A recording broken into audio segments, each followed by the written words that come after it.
Oke, assalamualaikum warahmatullahi wabarakatuh. MTS Ananda, sip, mantap. Dung dung Teteret, dung dung. Slash tereteteteret, slash kuang slash. kuang kuang kuang. Jadi apa kabar semuanya? Semoga selalu sehat dan semoga selalu dalam lindungan Allah Subhanahu wa taala. Jadi kali ini di minggu ini saya akan tetap menggunakan video pembelajaran untuk menyampaikan materi. Harap kalian menonton dari awal hingga akhir. Kemudian untuk anak-anak sekalian yang belum mengerjakan tugasnya sama sekali, harap dicek lagi pekerjaan siswanya, jangan sampai tidak mengerjakan tugas. Kemudian nanti kalian akan dinilai dari situ.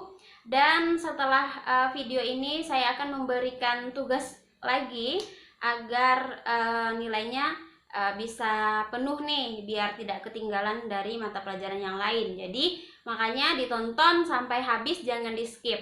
Kemudian satu lagi untuk anak-anak sekalian, tolong dipelajari lagi bukunya, dibaca lagi bukunya, buku apapun itu yang berkaitan dengan materi kita pada hari ini. Jadi biar semakin fokus, kemudian biar tambah banyak ilmunya. Karena di sini waktunya terbatas juga. Selamat belajar ya. Oke, bismillahirrahmanirrahim. Kemarin itu kita sudah sampai ke sifat larutan asam, basa, dan garam. Kemudian kita hari ini akan lanjut lagi di sini. Nah, di sini ada klasifikasi materi dan perubahannya part 2. Oke, kita lanjut.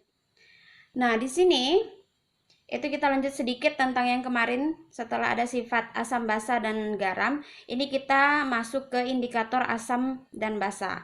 Nah, kalau indikator ini dia terbagi menjadi dua, ada indikator alami dan ada indikator buatan.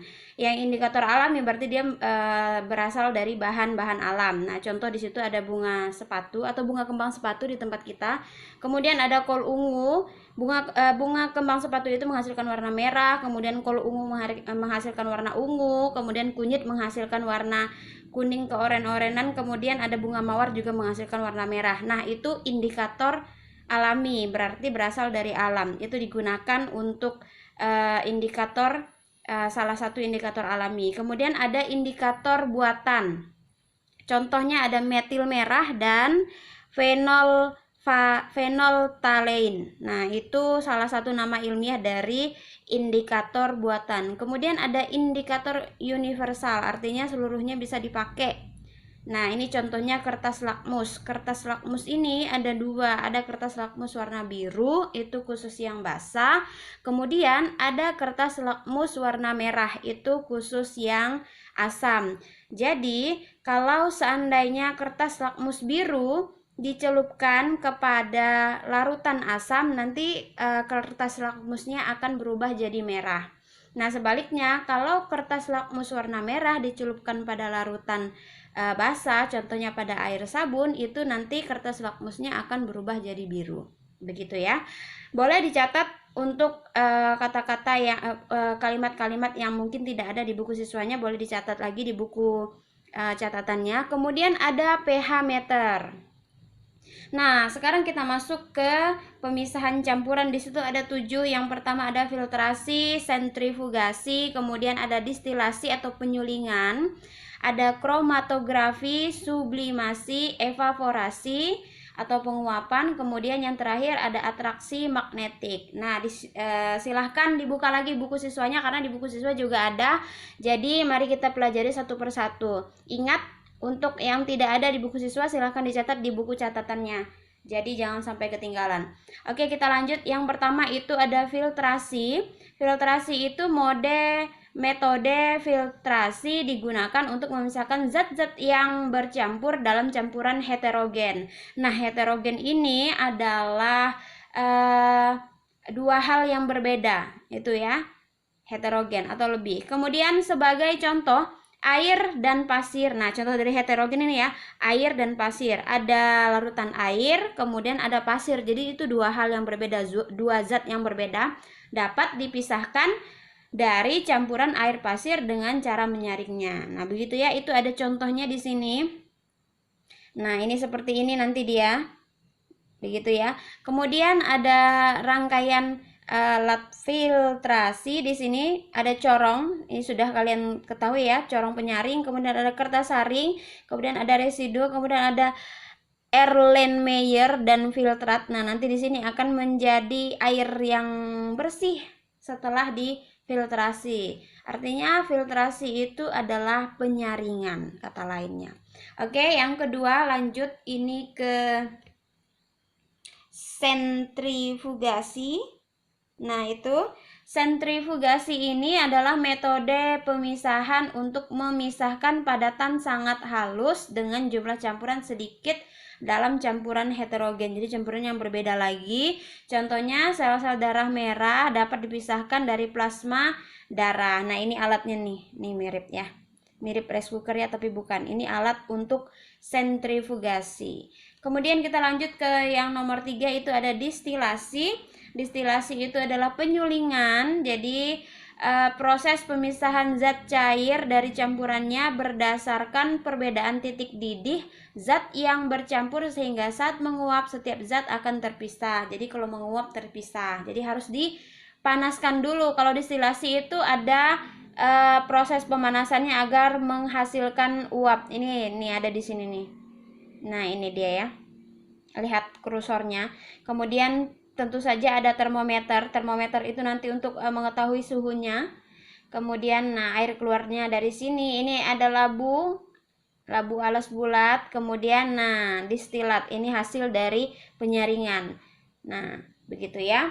Kemudian kita lanjut ke nomor 4, kromatografi. Kromatografi adalah metode pemisahan zat-zat yang bercampur dalam campuran yang didasarkan pada perbedaan kecepatan merambat antara partikel-partikel zat yang bercampur dalam suatu medium diam ketika dialiri suatu medium gerak. Nah, begitu ya. Ini contoh dari kromatografi.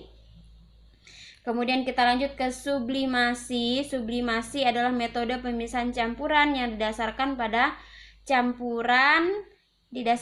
pada zat cair, zat yang memiliki suatu zat yang dapat menyublim atau perubahan wujud padat ke wujud gas.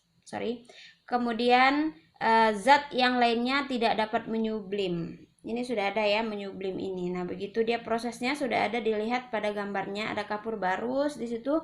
Yang paling atas itu ada es batu. Kemudian ada kapur barus dimasukkan. Nah, kemudian di bawahnya ada untuk pemanasan. Nah, nanti uapnya itulah di bawah akan menjadi pasir. Namanya menyublim. Kemudian yang keenam ada evaporasi atau penguapan. Evaporasi adalah proses pemisahan zat padat dari larutannya dengan cara menguap pelarutnya. Saat larutan dipanaskan, maka larutan akan berubah menjadi larutan lewat jenuh dan membentuk kristal. Nah, seperti ini contohnya ya. Silakan dibuka lagi di buku siswanya. Ada pembakar spiritus di situ, kemudian ada campuran iodin dengan garam. Kemudian gelas beker itu yang digunakan. Kemudian ada kertas iodin dan kaca arloji, dan di atasnya adalah es. Itu untuk mendapatkan penguapan. Penguapan juga bisa terjadi ketika kita memasak air dan sebagainya. Kemudian yang terakhir 7 ada atraksi magnetik. Ini metode pemisahan campuran materi yang didasarkan pada perbedaan sifat kemagnetan zat-zat penyusun campuran. Contohnya memisahkan serbuk besi dari pasir. Jadi itu kita harus punya magnet atau besi berani ya, kalau kalian tidak tahu. Nah, besi berani ini biasanya kan kita gunakan untuk mendapatkan hal-hal seperti paku, kemudian pokoknya yang bisa menempel pada besi berani itu. Jadi dia setelah menempel pada besi berani otomatis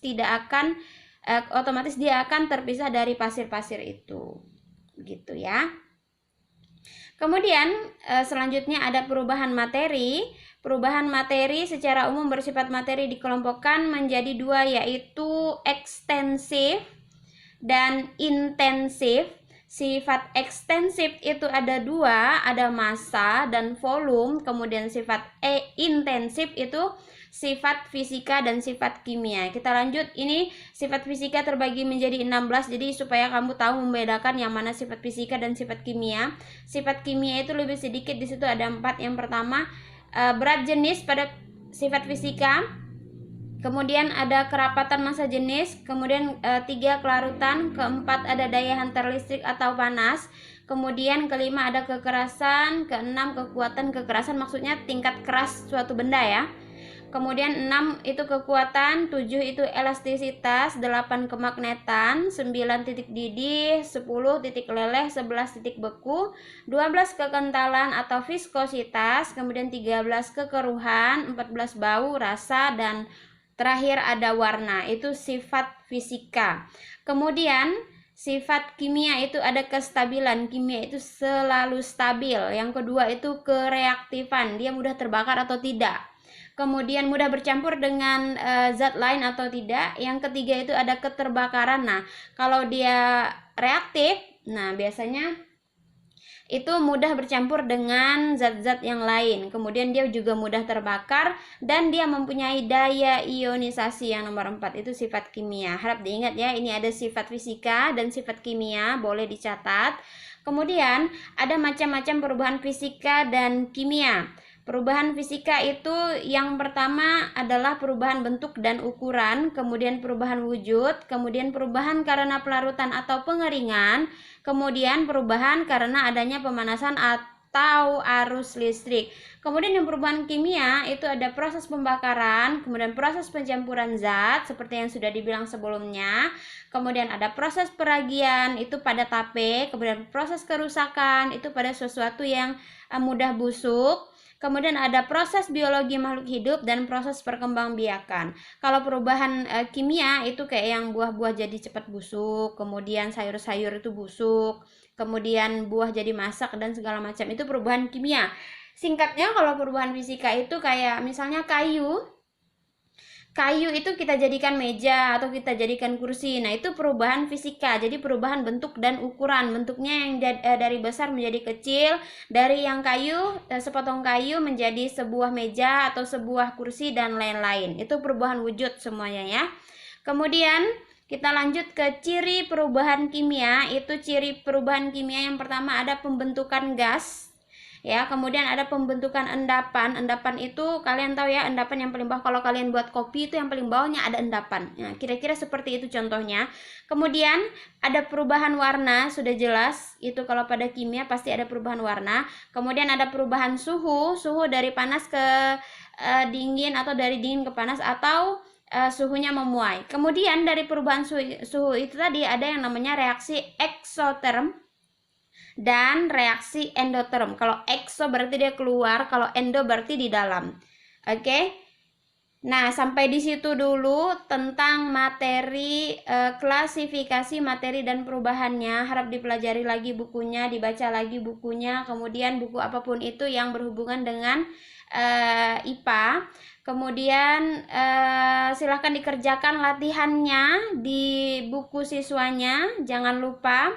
Itu nanti saya akan kasih halamannya setelah ini. Kemudian silahkan pelajari lagi tentang materi, klasifikasi materi dan perubahannya ya, karena ini materinya lumayan banyak ya. Oke, nah nanti selanjutnya kita masuk ke bab 4. Ini ada suhu dan perubahannya. Kalau ini tadi materi, perubahan materi dan apa sih namanya? Kok salah? Klasifikasi materi dan perubahannya. Bab selanjutnya akan membahas tentang suhu dan perubahannya. Jadi semoga bermanfaat untuk kalian. Terus belajar, jangan bosan. Silahkan tanyakan jika ada yang tidak paham. Rajin-rajin membaca bukunya. Kemudian kerjakan buku siswanya. Itu ada yang pilihan ganda ya, yang pilihan ganda kalian kerjakan. Nanti kalian kumpulkan. Oke, sampai di sini dulu. Semoga bermanfaat ya, dan semoga dimanapun kita berada kita selalu sehat dan terlindungi, amin. Sebelum mengakhiri pembelajaran pada hari ini, marilah kita sama-sama membaca hamdalah. Alhamdulillahirabbil alamin. Semoga bermanfaat, semoga berkah, dan assalamualaikum warahmatullahi wabarakatuh.